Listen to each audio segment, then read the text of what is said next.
Welcome to the future of payroll and workforce management insights by HR.com, your go-to resource for insights into payroll and workforce management. From navigating compliance and technology trends to exploring the latest in global payroll solutions, we're here to keep you ahead of the curve. Join us as we dive into the forces reshaping payroll and share practical strategies to optimize your workforce management. Let's get started.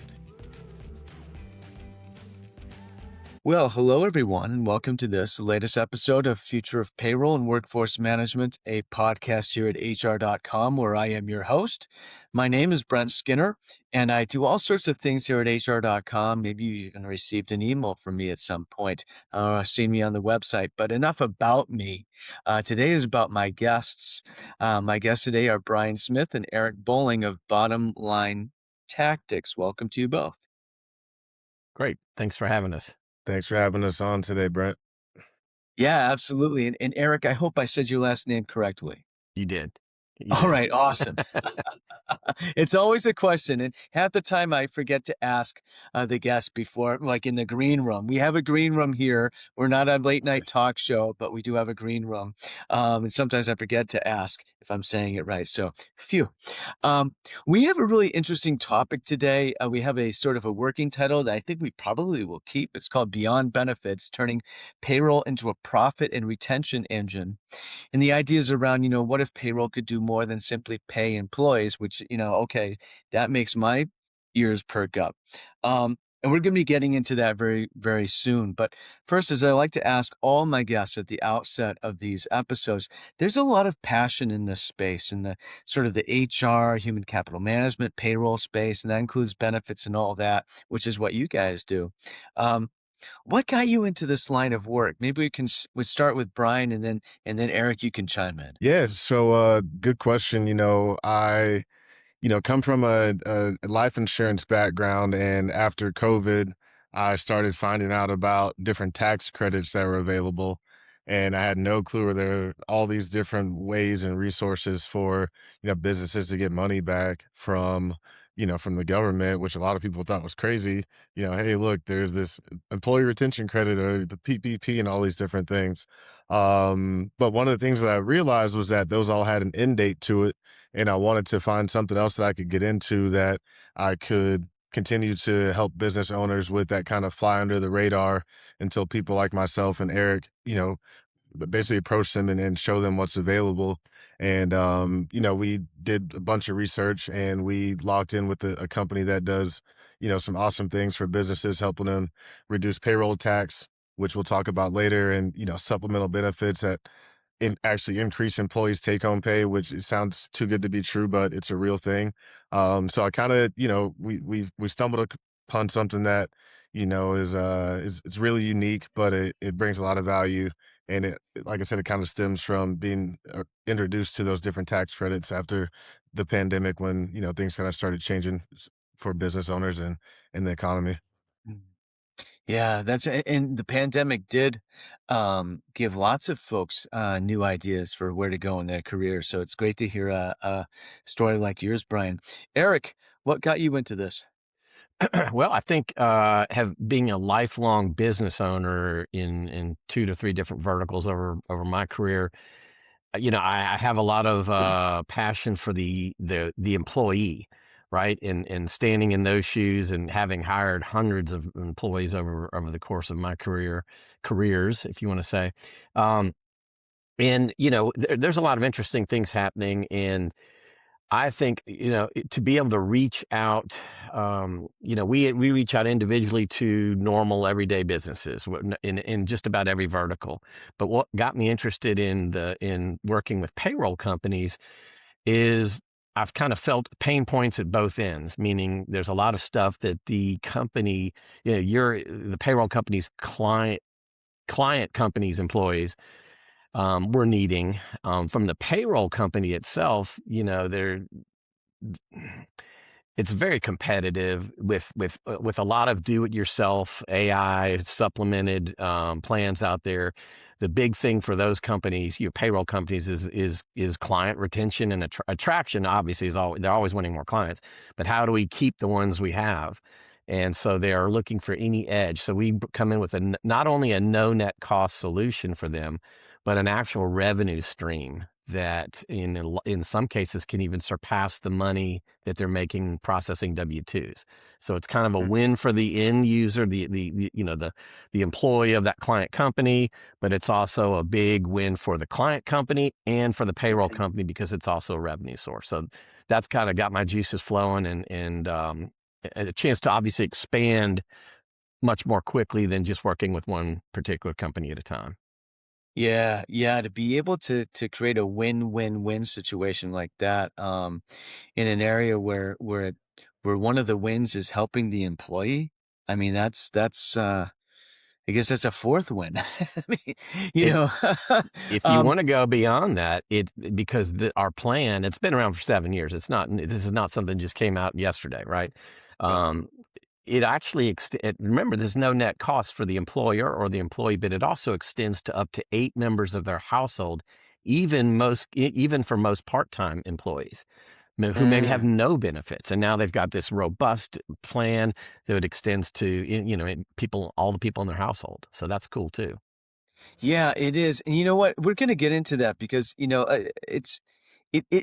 it's understandable, but a lot of people, they see payroll as sort of a fixed expense. I mean, this is almost sounds like Greek to them. What does this even mean? How does this work? So, um, let's start with one question that I have for you, and that is, and I'd like to hear from you both on this. Maybe we'll start with Brian. Why do most organizations still treat payroll, purely as an expense rather than a strategic lever for growth? Like, why is that? Well, I would say because a lot of people, well, I would say the main thing is just people adopting to change, right? A lot of Mhm. people see payroll as just something that has been done the same way for so many different years, right? Hey, look, I know we need a payroll to pay our employees, essentially, right? So there's these do it on your own payroll systems. There's the big box ADP, paychecks, Paycor systems, and then there's the mom and pops, and they're serving the small businesses out here. And but essentially every what that thought process is, well, I just know we need payroll, and what's going to maybe cost us the least amount, and where can we get the best customer service, essentially, right? So when we come in, and we really haven't gotten much into the plan that we offer and what we do, which we will here in a little bit, but we come in and we show business owners how to take their payroll without changing any of their systems, how to take that and optimize it, right? So there's ways that you can utilize, tax codes written by the IRS, right? And structure them properly to reduce payroll tax expenses, and use that as a way to provide benefits to your employees without them having to come out of pocket for. Whereas traditionally, people don't look at payroll as a way to do that. They, like I said, they just look at it as, hey, look, well, we're going to take this is how we're going to get you paid. And employees, they just want to make sure they get paid, right? So they just want to make sure they get paid on time, and that their money is the right amount of money, but that they're supposed to get paid. So as long as that's typically right, then people don't necessarily see like, oh, we need to make any changes to our payroll. But obviously, you know, when people like me and Eric, introduce something that is kind of foreign in that sense, but it like, once again, we'll go into it, but it is seriously a win-win-win. And it's just making a simple tweak or upgrade to your payroll that a lot of people, like, they don't know about. It just kind of flies under the radar. Yeah. Yeah, I bet it is kinda like a light bulb goes off in their head, the proverbial light bulb. Eric, any thoughts here? Yeah, I think kind of Brian hit it on the head. It's the same thing day in, day out. There's a lot of it could, because we'll go to maybe a higher up level sometimes, somebody that's got skin in the game, a CFO, COO, CEO, founder, owner, minority partner, where they actually look at the money and it means something, a lot. It means a lot to them. And then it goes down in HR and say, hey, I want you guys to take a look at this, see if it makes sense.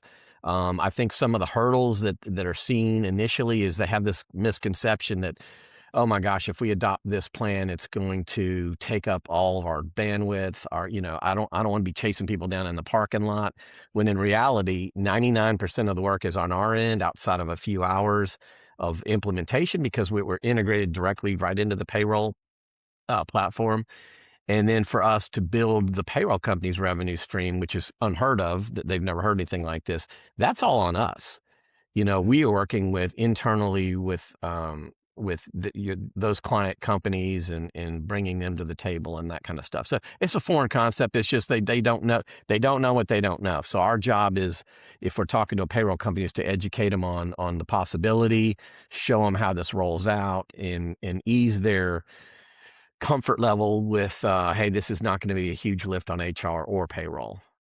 Yeah, yeah, yeah. It's really interesting, and we're kind of getting it. It almost sounds like magic, unless you really get a sort of a good explanation of what actually is happening. And maybe this is a good spot because, my next question is, how can zero net cost benefit models improve both employee retention and company financial performance? This might be the perfect opportunity. Maybe we could start with you, Eric, this time, in terms of first, well, A, how do you speak to that question, right? A, but also B, and maybe first, how does this work? Like, what is it exactly? Sure. So again, this is nothing new. I mean, the tax codes have been around since 1978. So it's not new. We just figure, and there's a handful of companies out there that do. We do, not many. And to implement this, it takes maybe 8 to 12 weeks to kind of get going. Mhm. The beautiful thing is for us is we have enormous amounts of case studies of current clients and client referrals. So these payroll companies can actually reach out and talk to people in different verticals. But let's look at somebody. So you mentioned kind of the needs. Like, we look for pain points in in different spaces and verticals. So like, for example, we're deep into helping either payroll companies that specialize maybe in senior care, hospice, they do payroll for a hospice or nursing home, skilled nursing, behavioral health, all that kind of stuff.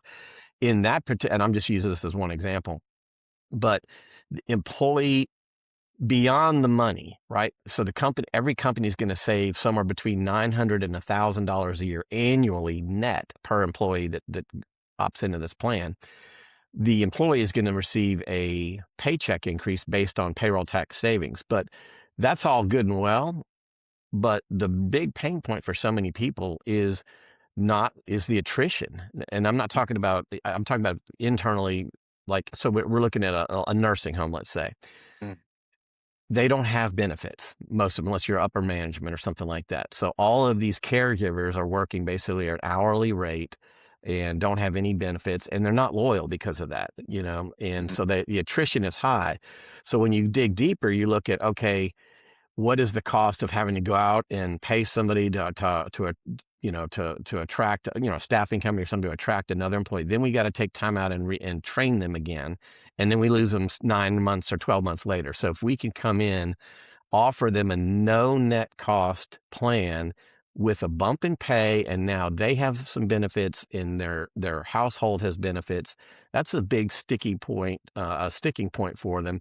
I'm not saying, so maybe we cut that down by 20 or 30%, but when you look at somebody that's got 500 employees, that's a big number that we can Mhm. potentially save them. So that translates to lots of different verticals, and there's different pain points to each, but our job is really to kind of educate these people on what's possible, and then, show the payroll company themselves how to make money from this outside of that. And that's really interesting. And a lot of these business models that you're helping, right? These are thin profit margins, thin margins. So Yep. they kind of have to keep their labor costs low. And so, you're not asking them to pay their employees more out of their own revenue or profits, right?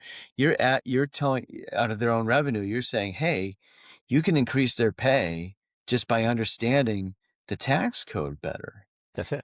Just essentially, and so this is an increase in pay that would necessarily have to go to the employees anyway. It's not something that the company say, oh, I saved some money, I'll put some more, I'll just keep a little bit more of that for myself. It's that's what's so beautiful about this that I find really really interesting, and refreshing, honestly. Brian, any thoughts to add here? Well, I could just say from, some of the groups that I'm working with personally, I've been digging into the home health space. And one Yeah. of the biggest pain points for them is retention and turnover, right? Sat with a group and she said her turnover was 60 something percent, right? Which is ridiculous. And then I started actually to do some research, hopped in Chat GPT and said, well, how much does it cost to hire a new employee? And I was mind blown when it said about $5,000, right? Yeah, So, yeah. they've got to onboard new employees. They got to spend money on marketing. They've got to take time and train them. They've got to get them set up with their benefits again. Like it's a whole process. And then just for that to happen again, literally within 3 or 4 months. So when you talk about something like that, where caregivers typically don't have access to benefits in the first Mm, place, and it's typically the internal office staff, where we can come in and offer something that will give them access to real health care, and it's not going to come out of their pockets like traditional benefits will. And it's going to help the company, which typically isn't making very high margins in the first place. It's going to help them free up some cash flow.